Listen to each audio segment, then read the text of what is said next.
بسم اللہ الرحمن الرحیم الحمد للہ نحمدہ و نصلی علی رسولہ الکریم اما بعد السلام علیکم ورحمۃ اللہ۔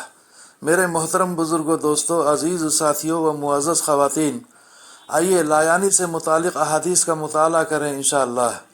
درود شریف پڑھ لیجئے۔ اللہم صلی علی محمد و علی آل محمد و بارک وسلم۔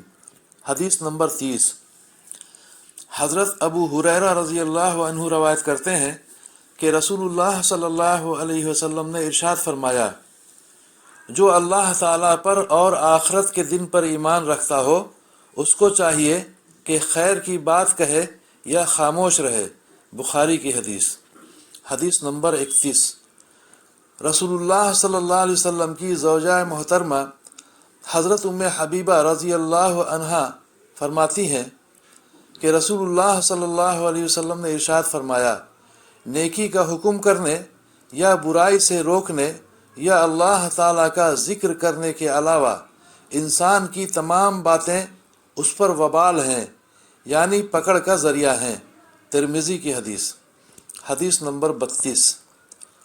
حضرت عبداللہ بن عمر رضی اللہ عنہما سے روایت ہے کہ رسول اللہ صلی اللہ علیہ وسلم نے ارشاد فرمایا، اللہ تعالیٰ کے ذکر کے علاوہ زیادہ باتیں نہ کیا کرو، کیونکہ اس سے دل میں سختی اور بے حسی پیدا ہوتی ہے، اور لوگوں میں اللہ تعالیٰ سے زیادہ دور وہ آدمی ہے جس کا دل سخت ہو۔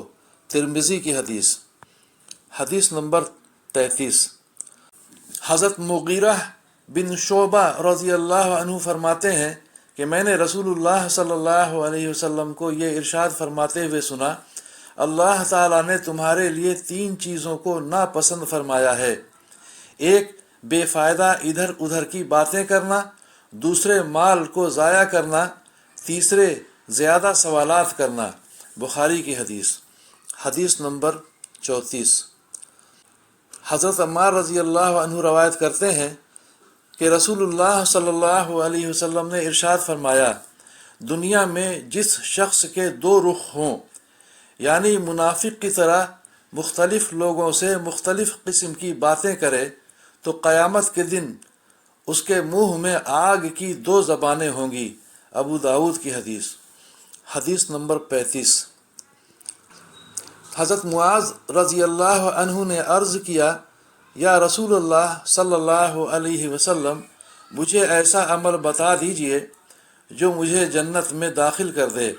آپ صلی اللہ علیہ وسلم نے ارشاد فرمایا، اللہ تعالیٰ پر ایمان لاؤ اور بھلی بات کہو، تمہارے لیے اجر لکھا جائے گا، اور بری بات نہ کہو، تمہارے لیے گناہ لکھا جائے گا۔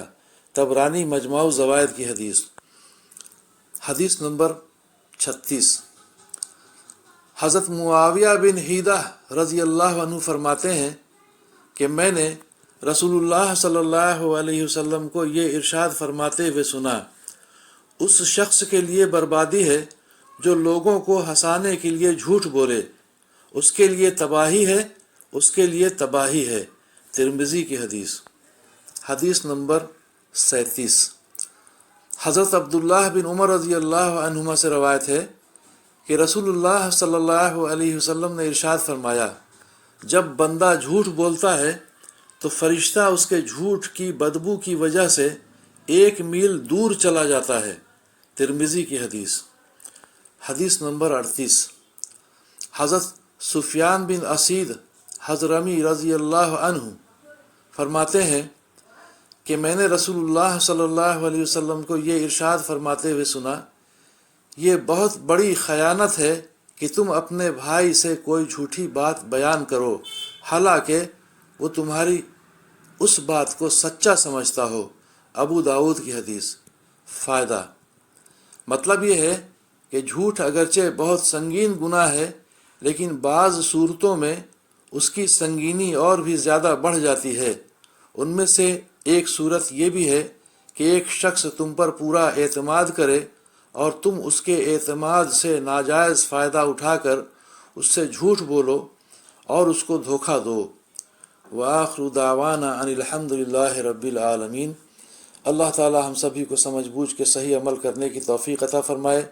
بیکار لغو باتوں سے، لایانی باتوں سے، جھوٹ فریب وغیرہ سے بچنے کی توفیق عطا فرمائے، ہم سبھی کی پریشانیوں کو دور فرمائے اور دونوں جہاں کی عافیت مقدر فرمائے، آمین یا رب العالمین۔